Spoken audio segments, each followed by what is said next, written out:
ਜੰਗੀ ਪੱਧਰ ਦੇ ਉੱਤੇ ਤਿੰਨ ਕਾਲੇ ਕਾਨੂੰਨਾਂ ਨਾਲ ਜੂਝਦੇ ਜਾਂਬਾਜ਼ ਪੰਜਾਬੀ। ਸਵਾਲ ਪੱਗ ਤੇ ਆ ਗਿਆ, ਸਾਡੀ ਅਣਖ ਤੇ ਆ ਗਿਆ, ਸਾਡੀ ਹੋਂਦ ਤੇ ਆ ਗਿਆ ਔਰ ਸਾਡੇ ਸਰਮਾਏ ਤੇ ਜਿਹੜਾ ਪੀੜ੍ਹੀ ਦਰ ਪੀੜ੍ਹੀ ਬਣਾਇਆ ਹੋਇਆ ਹੈ ਉਹਦੇ ਤੇ ਆ ਗਿਆ।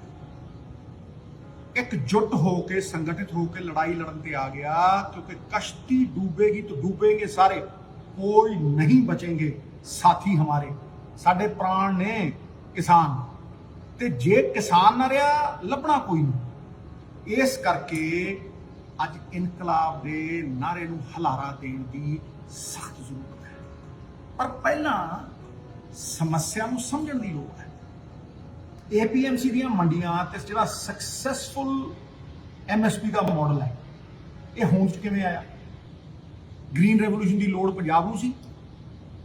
ਬਿਲਕੁਲ ਨਹੀਂ, ਇਹ ਹਿੰਦੁਸਤਾਨ ਨੂੰ ਲੋੜ ਸੀ ਔਰ ਸਾਰੇ ਦੇਸ਼ ਦਾ ਢਿੱਡ ਭਰਨ ਦੀ ਜਿਹੜੀ ਜ਼ਿੰਮੇਵਾਰੀ ਹੈ ਉਹ ਪੰਜਾਬ ਤੇ ਹਰਿਆਣੇ ਦੇ ਕਿਸਾਨਾਂ ਨੇ ਚੁੱਕੀ। 2% ਲੋਕ 60% ਨੂੰ ਰਜਾਉਂਦੇ ਰਹੇ। ਅੰਨਦਾਤਾ ਦਾ ਨਾਮ ਉਦੋਂ ਆਇਆ ਔਰ ਉਹ 5-6 ਪੀੜ੍ਹੀਆਂ ਦੀ ਮਿਹਨਤ ਲੱਗ ਕੇ, ਸਰਕਾਰਾਂ ਦੀ ਇਨਵੈਸਟਮੈਂਟ ਲੱਗ ਕੇ ਤਾਂ ਜਾ ਕੇ ਇਹ ਇਨਫਰਾਸਟ੍ਰਕਚਰ ਬਣਿਆ। ਦੇਸ਼ ਦੇ 80 ਕਰੋੜ ਗਰੀਬ ਨੂੰ ਅੰਨ ਕੌਣ ਦਿੰਦਾ? ਕਿਤੇ ਗਲਤਫਹਿਮੀ ਚ ਨਾ ਰਹੀਓ ਵੀ ਦੇਸ਼ ਦਾ ਪੂੰਜੀਪਤੀ ਦਿੰਦਾ ਹੈ ਜਾਂ ਸਰਕਾਰਾਂ ਦਿੰਦੀਆਂ ਨੇ, ਨਹੀਂ, ਇਹ ਕਿਸਾਨ ਦਿੰਦਾ। ਮੈਂ ਸਮਝਾਉਣਾ ਕਿੱਦਾਂ। 1980 ਤੋਂ ਦੇਖ ਲਓ, ਇੰਪਲੋਈ ਦੀ ਜਿਹੜੀ ਇਨਕਮ ਹੈ, ਉਹਦੀ ਤਨਖਾਹ ਹੈ 200%, ਕਿਸੇ ਦੀ 400%, ਜਿਹੜਾ ਪ੍ਰਾਈਵੇਟ ਕੰਪਨੀਆਂ 'ਚ ਕੰਮ ਕਰਦਾ 500%, 1000 ਗੁਣਾ। ਇਹ ਕੰਪਨੀਆਂ ਦੇ ਜਿਹੜੇ EMPLOYE ਨੇ 1000 ਗੁਣਾ ਉਹਨਾਂ ਦੀ ਇਨਕਮ ਵਧ ਗਈ, ਲੇਕਿਨ ਕਿਸਾਨ ਦੀ MSP ਸਿਰਫ 15 ਗੁਣਾ ਵਧੀ ਹੈ। MSP ਸਰਕਾਰ ਘੱਟ ਰੱਖਦੀ ਹੈ, ਅਨਾਜ ਸਸਤਾ ਚੁੱਕ ਕੇ ਉਹ ਗਰੀਬਾਂ ਨੂੰ ਵੰਡਦੀ ਹੈ। ਉਹ ਵਡਮੁੱਲਾ ਯੋਗਦਾਨ ਵੀ ਕਿਸਾਨ ਦਾ ਹੈ, ਕਿਸਾਨ ਦੇ ਖੂਨ ਪਸੀਨੇ। MSP ਵਧਾਉਣੀ ਤਾਂ ਕੀ ਸੀ? ਇਹ ਕਾਲੇ ਕਾਨੂੰਨ ਲਿਆ ਕੇ ਸਰਕਾਰ ਕਿਸਾਨਾਂ ਨੂੰ ਦਰਕਿਨਾਰ ਕਰ ਰਹੀ ਹੈ। यूज एंड थ्रो वाली पॉलिसी है। मतलब निकल गया है तो पहचानते नहीं, यूं जा रहे हैं जैसे हमें जानते नहीं। ਤੇ ਜਿਹੜੇ ਸਟੇਟਾਂ 'ਚ, ਜਿਹੜੇ ਰਾਜਾਂ ਦੇ ਵਿੱਚ ਇਹ APMC ਦੀਆਂ ਮੰਡੀਆਂ ਪਹਿਲਾਂ ਹੀ ਰੱਦ ਕੀਤੀਆਂ ਜਾ ਚੁੱਕੀਆਂ ਨੇ, ਉੱਥੇ ਪ੍ਰਮਾਣ ਦੇ ਤੌਰ ਤੇ ਦੇਖ ਲਓ ਕਿ ਅੰਨਦਾਤਾ ਦਰ ਦੀਆਂ ਠੋਕਰਾਂ ਖਾਂਦਾ ਹੈ ਤੇ ਲੇਬਰ ਕਰਨ ਤੇ ਮਜਬੂਰ ਹੋਇਆ ਹੋਇਆ। ਜਗ ਜ਼ਾਹਿਰ ਹੈ ਕਿ ਸਿਰਫ 6% ਲੋਕਾਂ ਨੂੰ MSP ਮਿਲਦੀ ਸੀ ਕਿਸਾਨਾਂ ਚੋਂ, ਔਰ ਜਿਹੜੇ 94% ਫ੍ਰੀ ਮਾਰਕੀਟ 'ਚ ਘੁੰਮ ਰਹੇ ਆ ਉਹਨਾਂ ਦੀ ਹਾਲਤ ਦੇਖ ਲਓ, ਬਦਨੋਂ ਬੱਤਰ। ਪੂੰਜੀਪਤੀਆਂ ਨੂੰ ਤੁਸੀਂ ਆਊਟ ਆਫ ਦੀ ਵੇ, ਜਿਹਨੂੰ ਲੋੜ ਨਹੀਂ ਉਹਨਾਂ ਨੂੰ ਤੁਸੀਂ ਆਊਟ ਆਫ ਦੀ ਵੇ ਜਾ ਕੇ ਮਦਦ ਕਰਦੇ ਹੋ। ਰੈਵਨਿਊ ਫੋਰਗੋਨ ਦੇ ਵਿੱਚ 4-5 ਲੱਖ ਕਰੋੜ ਰੁਪਏ ਦੇ ਹਰ ਸਾਲ ਤੁਸੀਂ ਟੈਕਸ ਛੱਡਦੇ ਹੋ, ਉਹਨਾਂ ਨੂੰ ਟੈਕਸਾਂ ਦੇ ਵਿੱਚ ਵੀ ਛੂਟ ਦਿੰਦੇ ਹੋ, ਉਹਨਾਂ ਨੂੰ ਸਬਸਿਡੀਆਂ ਵੀ ਦਿੰਦੇ ਹੋ, ਤੇ ਜਦੋਂ ਕਿਸਾਨ ਨੂੰ MSP ਦੇਣੀ ਹੁੰਦੀ ਹੈ ਹਾਹਾਕਾਰ ਮਚ ਜਾਂਦਾ, ਉਲਟੀ ਗੰਗਾ ਪੈਂਦੀ ਹੈ। ਅੱਜ ਤੇ ਇਕਨੋਮੀ ਡੁੱਬੀ ਪਈ ਹੈ, ਰਿਸੈਸ਼ਨ ਵੱਲ ਨੂੰ ਵੱਧ ਰਹੀ ਹੈ, ਅੱਜ ਤੁਸੀਂ ਕਿਸਾਨ ਮਾਰ ਰਹੇ ਹੋ। ਲੇਕਿਨ ਮੈਂ ਇਹ ਪੁੱਛਦਾ ਕਿ ਜਦੋਂ ਇਕਨੋਮੀ 8% ਤੇ ਗਰੋ ਕਰ ਰਹੀ ਸੀ, ਉਦੋਂ ਵੀ ਇੰਪਲੋਇਮੈਂਟ ਜਿਹੜੀ ਹੈ 0.4% ਸੀ, ਉਦੋਂ ਵੀ ਫਾਇਦਾ ਸਾਰਾ ਪੂੰਜੀਪਤੀਆਂ ਨੂੰ ਜਾਂਦਾ ਸੀ। ਸਾਰੀਆਂ ਪਬਲਿਕ ਸੈਕਟਰ ਕੰਪਨੀਆਂ ਮਾਰਤੀਆਂ, ਵੇਲ ਮਾਰਤੀ, BSNL ਮਾਰਤੀ, ONGC ਘਾਟੇ ਦੇ ਵਿੱਚ ਜਾ ਰਹੀ ਹੈ, ਵੱਡੇ ਵੱਡੇ ਬੈਂਕ ਅੱਜ MPਆਂ ਦੇ ਘਾਟੇ ਦੇ ਵਿੱਚ ਖਤਮ ਹੋ ਰਹੇ ਨੇ, ਤੇ ਹੁਣ ਤੁਸੀਂ ਕਿਸਾਨ ਦੀ ਮੰਡੀ ਦੇ ਮਗਰ ਪੈ ਗਏ ਹੋ। ਇਹ ਕਿੱਥੋਂ ਦਾ ਇਨਸਾਫ ਹੈ? GST ਵਾਂਗ ਇਹ ਕਾਲੇ ਕਾਨੂੰਨ ਵੀ ਸਟੇਟਾਂ ਦੇ ਹੱਕ ਖੋਹ ਰਹੇ ਨੇ। ਫੈਡਰਲ ਸਟਰਕਚਰ ਤੇ ਡਾਇਰੈਕਟ ਅਟੈਕ ਹੈ। GST ਵੀ ਸਾਡੇ ਸੰਘੀ ਢਾਂਚੇ ਦੇ ਉੱਤੇ ਇੱਕ ਬਹੁਤ ਕਰਾਰਾ ਤਮਾਚਾ ਸੀਗਾ। ਸਾਡੇ ਅਧਿਕਾਰ ਖੋਏ, ਸਾਡੇ ਹੀ ਪੈਸੇ ਲੈ ਕੇ ਸਾਨੂੰ ਮੋੜੇ ਨਹੀਂ, ਸਾਨੂੰ ਮੁਹਤਾਜ ਬਣਾਇਆ। ਔਰ ਇਹ ਕਾਲੇ ਕਾਨੂੰਨ ਵੀ ਸਾਡੇ ਮੰਡੀਆਂ ਦੀ ਇਨਕਮ ਨੂੰ ਖੋਰਾ ਲਾ ਰਹੇ। ਪਿਛਲੇ ਸਾਲ ਮੰਡੀਆਂ ਤੋਂ 3600 ਕਰੋੜ ਰੁਪਇਆ, ਐਤਕੀ 4000 ਕਰੋੜ ਹੈ। ਸਭ ਲੁੱਟ ਹੋਈ। ਇਹ ਸਾਡਾ ਸੰਘੀ ਢਾਂਚਾ ਸਾਡੇ ਅਧਿਕਾਰ ਪੂਰੀ ਤਰ੍ਹਾਂ ਖੋਹ ਲੈ। GST ਨੇ ਵਪਾਰੀ ਮਾਰਿਆ, ਇਹ ਕਾਲੇ ਕਾਨੂੰਨ ਕਿਸਾਨ ਮਾਰ ਰਹੇ। 28000 ਆੜਤੀਆ ਜਿਹੜਾ ਮੁੱਢ ਬੰਦਾ ਸੀ ਮੰਡੀਆਂ ਦਾ, ਉਹ ਖਤਮ ਹੋ ਜੂ। 4 ਤੋਂ 5 ਲੱਖ ਮੰਡੀ ਲੇਬਰ ਜਿਹੜੇ ਦਸ਼ਕਾਂ ਤੋਂ ਮੰਡੀਆਂ 'ਚ ਕੰਮ ਕਰ ਰਹੇ ਆ, ਉਹਨਾਂ ਦਾ ਰੁਜ਼ਗਾਰ ਖੋਹ ਲੈਣਗੇ। ਸਾਡੇ ਸਕਸੈਸਫੁਲ ਮੰਡੀ ਮਾਡਲ ਨੂੰ ਪਾਸੇ ਕਰਕੇ ਇਹ ਅਮਰੀਕਾ ਤੇ ਯੂਰਪ ਦਾ ਫੇਲ ਹੋਇਆ ਫ੍ਰੀ ਮਾਰਕੀਟ ਮਾਡਲ ਸਾਡੇ ਤੇ ਮੜ ਰਹੇ ਆ, ਸਾਡੇ ਤੇ ਥੋਪ ਰਹੇ। 1-2 ਏਕੜ ਜਾਂ 5 ਏਕੜ ਵਾਲਾ ਕਿਸਾਨ ਇਹਨਾਂ ਵੱਡੇ ਵੱਡੇ ਪੂੰਜੀਪਤੀਆਂ ਦੇ ਨਾਲ ਇੱਕ ਫੇਅਰ ਵਪਾਰਿਕ ਡੀਲ ਬਣਾ ਪਾਏਗਾ? ਕੀ ਉਹਦੀ ਕੋਈ ਬਰਾਬਰੀ ਹੈ? ਕੀ ਉਹ ਕੋਈ ਕਾਬਲ ਵਕੀਲ ਲਿਆ ਕੇ ਇਹਨਾਂ ਦੇ ਸਾਹਮਣੇ ਖੜਾ ਕਰ ਸਕੂ? ਇਹਨਾਂ ਕੋਲ ਤਾਂ ਹਜ਼ਾਰਾਂ ਸਾਧਨ ਨੇ, ਵੱਡੇ ਵੱਡੇ ਵਕੀਲ ਇਹਨਾਂ ਦੇ ਨਾਲ ਹੋਣਗੇ, ਕੰਟਰੈਕਟ ਦੇ ਵਿੱਚ ਘੁੰਡੀਆਂ ਹੋਣਗੀਆਂ, ਮਾਰ ਦੇਣਗੇ। ਤੇ ਜੇ ਕੋਈ ਵਿਵਾਦ ਹੋ ਗਿਆ, ਕੋਈ ਡਿਸਪਿਊਟ ਹੋ ਗਿਆ, ਤੇ ਬੰਦਾ ਸਿਵਲ ਕੋਰਟ 'ਚ ਨਹੀਂ ਜਾ ਸਕਦਾ, ਉਹਨੂੰ ਡੀਸੀ ਜਾਂ ਐਸਡੀਐਮ ਦੇ ਕੋਲ ਜਾਣਾ ਪਊ, ਜਿਹਨੂੰ ਦਿਸ਼ਾ ਨਿਰਦੇਸ਼ ਸੈਂਟਰ ਦੀ ਸਰਕਾਰ ਦਊਗੀ। ਔਰ ਤੁਹਾਡੇ ਐਮਐਲਏ, ਤੁਹਾਡੇ ਮੰਤਰੀ ਦਰਸ਼ਨੀ ਘੋੜੇ ਬਣਾ ਕੇ ਖੜਾ ਕਰ ਦੇਣਗੇ। ਇਹ ਤੁਹਾਡੀ ਕੋਈ ਮਦਦ ਨਹੀਂ ਕਰ ਸਕਣਗੇ। ਉਹ ਹੈ ਨਾ ਧੱਕਾ। ਮੈਂ ਫੇਰ ਚੇਤਾਵਨੀ ਦਿੰਦਾ ਕਿ ਇਹ ਕਾਲੇ ਕਾਨੂੰਨਾਂ ਦਾ ਅਸਰ ਉਹਨਾਂ ਲੋਕਾਂ ਤੇ ਵੀ ਆਊ ਜਿਹੜਾ ਕਿਸਾਨ ਨਹੀਂ ਹੈ। ਫੂਡ ਇਨਫਲੇਸ਼ਨ ਆਊ, ਅੰਨ ਦੀਆਂ ਕੀਮਤਾਂ 7ਵੇਂ ਅਸਮਾਨ ਤੇ ਹੋਣਗੀਆਂ, ਔਰ ਫਾਇਦਾ ਜਿਹੜਾ ਹੈ ਉਹ ਵੱਡੇ ਪੂੰਜੀਪਤੀਆਂ ਨੂੰ ਜਾਊ, ਕਿਸਾਨ ਨੂੰ ਨਹੀਂ ਜਾਣਾ। ਲਿਖ ਲਓ, ਇਸ ਕਾਨੂੰਨ ਤਹਿਤ ਸਰਕਾਰ ਨੇ ਅੰਨ ਨੂੰ ਐਸੈਂਸ਼ੀਅਲ ਕਮੋਡਿਟੀਜ਼ ਚੋਂ ਬਾਹਰ ਕੱਢ ਦਿੱਤਾ ਹੈ, ਹੋਰਡਿੰਗ ਨੂੰ ਲੈਜੀਟਿਮਾਈਜ਼ ਕਰ ਦਿੱਤਾ ਹੈ। ਤੁਸੀਂ ਅਨਾਜ ਨੂੰ ਹੋਰਡ ਕਰੋ ਤੇ ਫਿਰ 50 ਗੁਣਾ ਜਾਂ 100 ਗੁਣਾ ਕੀਮਤਾਂ ਦੇ ਉੱਤੇ ਵੇਚੋ। ਇਹ ਤੇ ਢੇਰਗਰਦੀ ਹੈ। ਇੰਨਾ ਹੀ ਨਹੀਂ, ਇੱਕ ਹੋਰ ਘਾਤਕ ਬਿੱਲ ਤਿਆਰ ਕਰੀ ਬੈਠੇ ਆ, ਵਿਚ will be the last nail in our ਕਾਫਿਨ, ਖਤਮ ਕਰ ਦੂਗਾ ਪੰਜਾਬ ਨੂੰ। ਉਹ ਹੈ ਇਲੈਕਟ੍ਰਿਸਿਟੀ ਅਮੈਂਡਮੈਂਟ ਬਿੱਲ। ਉਹਦਾ ਡਰਾਫਟ ਬਣਾਈ ਬੈਠੇ ਆ, ਜਿੱਦਣ ਚਾਹਣਗੇ 2 ਦਿਨਾਂ ਦੇ ਵਿੱਚ ਉਹਨੂੰ ਪਾਸ ਕਰਕੇ ਪਰੇ ਮੰਨਗੇ। ਤੇ ਹੰਗਾਮਾ ਜ਼ਿਆਦਾ ਹੋ ਰਿਹਾ। ਉਹ ਕੀ ਹੈ ਭਾਈ? ਉਹ ਸਾਰਾ ਦਾ ਸਾਰਾ ਕੰਟਰੋਲ ਪੰਜਾਬ ਰਾਜ ਬਿਜਲੀ ਬੋਰਡ ਦਾ ਹੁਣ ਸੈਂਟਰ ਦੇ ਕੋਲ ਡਾਇਰੈਕਟਲੀ ਚਲਾ ਜਾਊਗਾ। ਔਰ ਤੁਹਾਨੂੰ ਮੈਂ ਇਹ ਦੱਸ ਦਿੰਦਾ, ਉਹਦਾ ਅਸਰ ਸਭ ਤੋਂ ਵੱਡਾ ਪੰਜਾਬ ਦੇ ਉੱਤੇ ਇਹ ਆਊਗਾ ਕਿ ਤੁਹਾਡੀਆਂ ਸਬਸਿਡੀਆਂ ਬੰਦ ਕਰ ਦੇਣਗੇ। ਉਹਦਾ ਰੂਲ ਹੈ ਕਿ ਤੁਸੀਂ ਜੇ ਕਿਸਾਨ ਨੂੰ ਸਬਸਿਡੀ ਦੇਣੀ ਹੈ, ਡਾਇਰੈਕਟ ਬੈਨੀਫਿਟ ਟ੍ਰਾਂਸਫਰ ਕਰਨਾ, ਤੁਸੀਂ ਉਹਦੇ ਬੈਂਕ ਦੇ ਵਿੱਚ ਪੈਸੇ ਪਾਉਣੇ ਆ। ਤੇ ਜਿਹੜੀ ਸਰਕਾਰ ਪਹਿਲਾਂ ਹੀ ਜੀਐਸਟੀ ਨਹੀਂ ਲੈ ਸਕੀ ਔਰ ਅੱਜ ਕਰਜ਼ਾਈ ਹੋਈ ਪਈ ਹੈ, ਉਹ 10,000 ਕਰੋੜ ਰੁਪਈਆ ਕਿਸਾਨਾਂ ਦੇ ਬੈਂਕਾਂ ਦੇ ਵਿੱਚ ਕਿੱਥੋਂ ਪਾਊ? ਖਤਮ ਕਰ ਦੇਣਗੇ ਸਾਡਾ ਸਿਸਟਮ ਸਾਰਾ, ਮੁਹਤਾਜ ਬਣਾ ਦੇਣਗੇ, ਹੱਥ 'ਚ ਠੂਠਾ ਦੇ ਦੇਣਗੇ।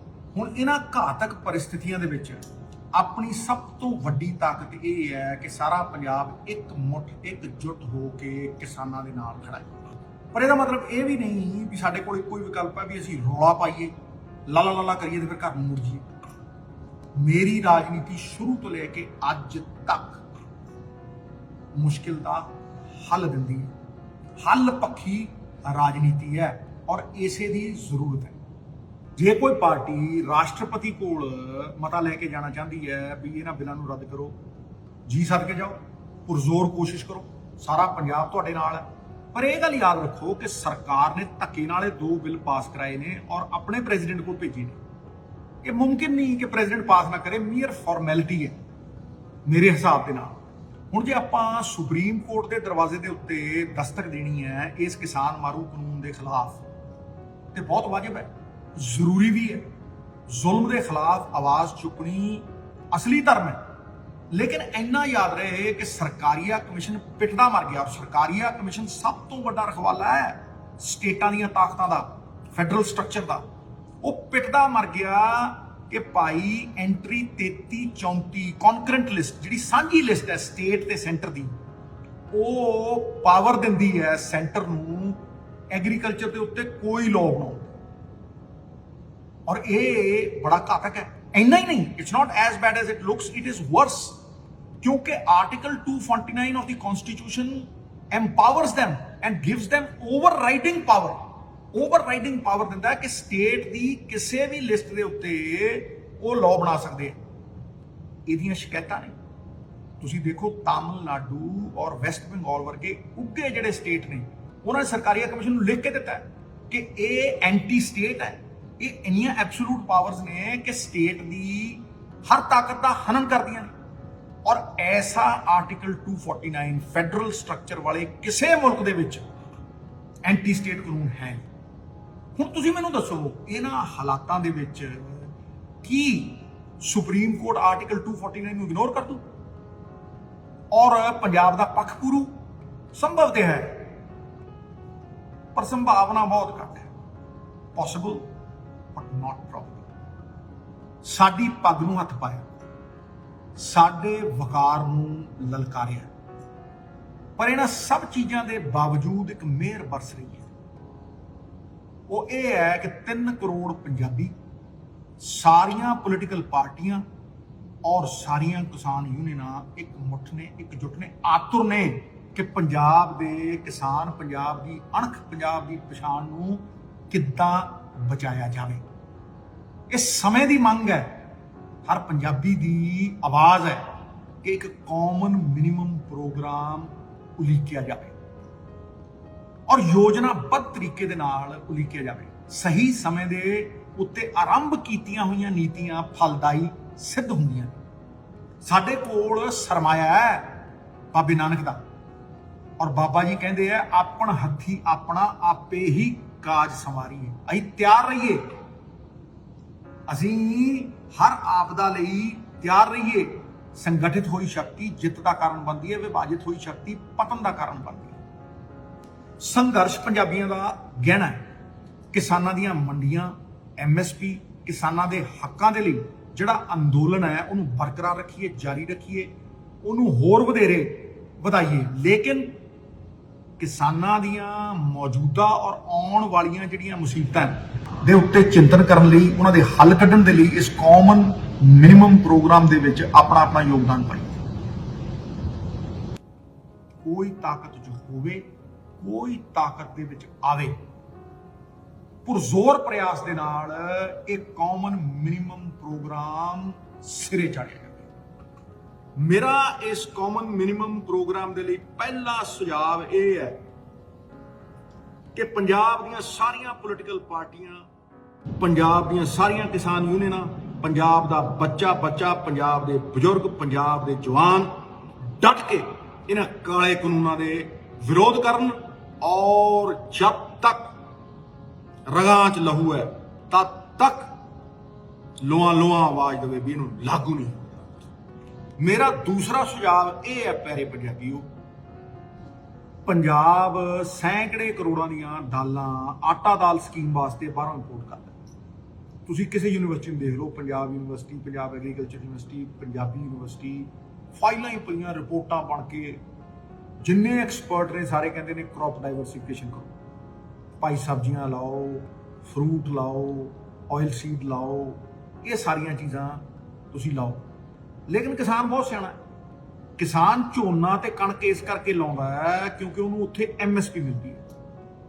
ਹੁਣ ਮੇਰਾ ਇਹ ਮੰਨਣਾ ਹੈ ਕਿ ਜੇ ਪੰਜਾਬ ਸਰਕਾਰ ਮਿਲਕਫੈਡ ਰਾਹੀਂ ਦੁੱਧ ਦੇ ਉੱਤੇ MSP ਦੇ ਸਕਦੀ ਹੈ ਔਰ ਹਿਮਾਚਲ ਦੀ ਸਰਕਾਰ ਸੇਬਾਂ ਦੇ ਉੱਤੇ ਕਿਸਾਨ ਨੂੰ ਅਸ਼ੋਰਡ ਇਨਕਮ MSP ਦੇ ਸਕਦੀ ਹੈ, ਤੇ ਫਿਰ ਭਾਈ ਦਾਲਾਂ ਹੋਣ, ਚਾਹੇ ਆਇਲ ਸੀਡ ਹੋਣ, ਚਾਹੇ ਫਰੂਟਸ ਹੋਣ, ਚਾਹੇ ਵੈਜੀਟੇਬਲਸ ਹੋਣ, ਇਹਨਾਂ ਉੱਤੇ MSP ਕਿਉਂ ਨਹੀਂ ਦੇ ਸਕਦੀ? ਮੇਰਾ ਇਹ ਮੰਨਣਾ ਹੈ ਕਿ ਪੰਜਾਬ ਸਰਕਾਰ ਹੋਲਡਿੰਗ ਕੈਪੈਸਿਟੀ ਦੇਵੇ, ਕਿਸਾਨ ਕੋਲਡ ਸਟੋਰੇਜ ਬਣਾਵੇ ਜਿੱਥੇ ਉਹ ਆਪਣੀ ਉਪਜ ਨੂੰ ਸਟੋਰ ਕਰ ਸਕੇ ਔਰ ਵੱਡੇ ਪੂੰਜੀਪਤੀਆਂ ਦੇ ਅੱਗੇ ਗੋਡੇ ਨਾ ਟੇਕੇ। ਔਰ ਇਸੇ ਤਰੀਕੇ ਮੈਂ ਵਿਨਮਰ ਬੇਨਤੀ ਕਰਦਾ ਸਾਰੀਆਂ ਯੂਨੀਅਨਾਂ ਨੂੰ ਕਿ ਉਹ ਆਪਣੇ ਸੁਪਨੇ ਸਾਕਾਰ ਕਰਨ। ਉਹਨਾਂ ਦਾ ਜਿਹੜਾ ਏਜੰਡਾ ਸੀ ਕਈ ਦਸ਼ਕਾਂ ਪੁਰਾਣਾ ਕਿ ਉਹ ਕੋਆਪਰੇਟਿਵ ਬਣਾਉਣ, ਜਿਹੜਾ ਕੋਆਪਰੇਟਿਵ ਅਮੂਲ ਦੇ ਨਾਮ ਦੇ ਵਿੱਚ ਐਡਾ ਸਕਸੈਸਫੁਲ ਹੋਇਆ, ਮਹਾਰਾਸ਼ਟਰ ਦੇ ਵਿੱਚ ਐਡੇ ਸਕਸੈਸਫੁਲ ਹੋਏ ਨੇ, ਉਹ ਕੋਆਪਰੇਟਿਵ ਬਣਾਉਣ, ਕਿਸਾਨਾਂ ਨੂੰ ਆਪਣੇ ਹਿੱਸੇਦਾਰ ਬਣਾਉਣ, ਭਾਗੀਦਾਰ ਬਣਾਉਣ ਔਰ ਹੱਕਾਂ ਦੇ ਕਿਸਾਨ ਦੇ ਰਖਵਾਲੇ ਬਣਨ ਔਰ ਉਹਨਾਂ ਨੂੰ ਅਸ਼ੋਰਡ ਇਨਕਮ ਵਾਸਤੇ ਸੈਂਟਰ ਮੂਰੇ ਔਰ ਵੱਡੇ ਪੂੰਜੀਪਤੀਆਂ ਮੂਰੇ ਝੁਕਣਾ ਨਾ ਪਵੇ, ਮੁਹਤਾਜ ਨਾ ਹੋਣਾ ਪਵੇ। ਆਪਣਾ ਮੁਕੱਦਰ ਉਹਨਾਂ ਦੇ ਹੱਥ ਦੇ ਵਿੱਚ ਰਹੇ। ਸਟੇਟ ਗਵਰਨਮੈਂਟ ਉਹਨਾਂ ਨੂੰ ਸਟੋਰੇਜ ਕੈਪੈਸਿਟੀ ਦੇਵੇ, ਉਹਨਾਂ ਨੂੰ ਅਸ਼ੋਰਡ ਇਨਕਮ ਦੇਵੇ ਤਾਂ ਕਿ ਕਿਸਾਨ ਕਦੇ ਮੁਹਤਾਜ ਨਾ ਹੋਵੇ ਔਰ ਬਰਾਬਰੀ ਦੇ ਉੱਤੇ ਅੱਖਾਂ 'ਚ ਅੱਖ ਪਾ ਕੇ ਖੜੇ ਤੇ ਕਿਸਾਨ ਪੰਜਾਬ ਦੀਆਂ ਆਪਣੀਆਂ ਪੁਸ਼ਤੈਨੀ ਮੰਡੀਆਂ ਦਾ ਤੇ MSP ਦਾ ਪੂਰਾ ਲਾਹਾ ਲੈ ਸਕੇ। ਅੱਜ ਤੋਂ 2 ਸਾਲ ਪਹਿਲਾਂ ਮੈਂ ਰਾਤਾਂ ਜਾਗ ਕੇ ਪੁਰਜ਼ੋਰ ਮਿਹਨਤ ਕਰਕੇ ਇਹੋ ਜਿਹੇ ਕਈ ਸੁਝਾਅ ਕਿਸਾਨਾਂ ਦੇ ਹੱਕ ਦੇ ਪੰਜਾਬ ਸਰਕਾਰ ਦੀ ਬਣਾਈ ਹੋਈ ਹੱਕ ਕਮੇਟੀ 'ਚ ਦੇ ਚੁੱਕੇ ਤਾਂ ਕਿ ਅਸੀਂ ਆਪਣੇ ਮੁਕੱਦਰ ਨੂੰ ਆਪਣੇ ਹੱਥਾਂ 'ਚ ਰੱਖ ਸਕੀਏ, ਨਾ ਕਿ ਸੈਂਟਰ ਤੇ ਜਾਂ ਕਿਸੇ ਪੂੰਜੀਪਤੀ ਦੇ। ਬਹਾਦਰ ਕਦ ਕਿਸੇ ਦਾ ਆਸਰਾ ਅਹਿਸਾਨ ਲੈਂਦੇ ਨੇ, ਉਸੇ ਨੂੰ ਕਰ ਗੁਜ਼ਰਦੇ ਨੇ ਜੋ ਮਨ ਵਿੱਚ ਠਾਣ ਲੈਂਦੇ ਨੇ। ਮਿੱਤਰੋ, ਲੜਾਈ ਜਿੰਨੀ ਜੋਸ਼ ਦੀ ਹੈ ਓਨੀ ਹੋਸ਼ ਦੀ ਹੈ। ਸਾਹਮਣੇ ਵਾਲਾ ਸ਼ਾਤਰ ਹੈ ਪਰ ਦਿਆਂਗੇ ਸ਼ੈ ਮਾਤ। ਮੈਂ ਕੱਲ ਨੂੰ ਸੜਕ ਤੇ ਉਤਰੂ, ਆਪਣਾ ਦਿਲ ਫੁੱਲ ਪਾਉਂ। सरफरोशी की तमन्ना अब हमारे दिल में है, देखना है जोर कितना बाजुए कातिल में है। वक्त आने पे बता देंगे तुझे ऐ आसमां, हम अभी से क्या बताएं क्या हमारे दिल में है। अकाल चैनल ਨੂੰ ਸਬਸਕ੍ਰਾਈਬ ਕਰੋ ਨਵੀਂ ਵੀਡੀਓਜ਼ ਦੀ ਨੋਟੀਫਿਕੇਸ਼ਨ ਦੇ ਲਈ ਬੈਲ ਆਈਕਨ ਨੂੰ ਕਲਿੱਕ ਕਰਨਾ ਨਾ ਭੁੱਲਣਾ।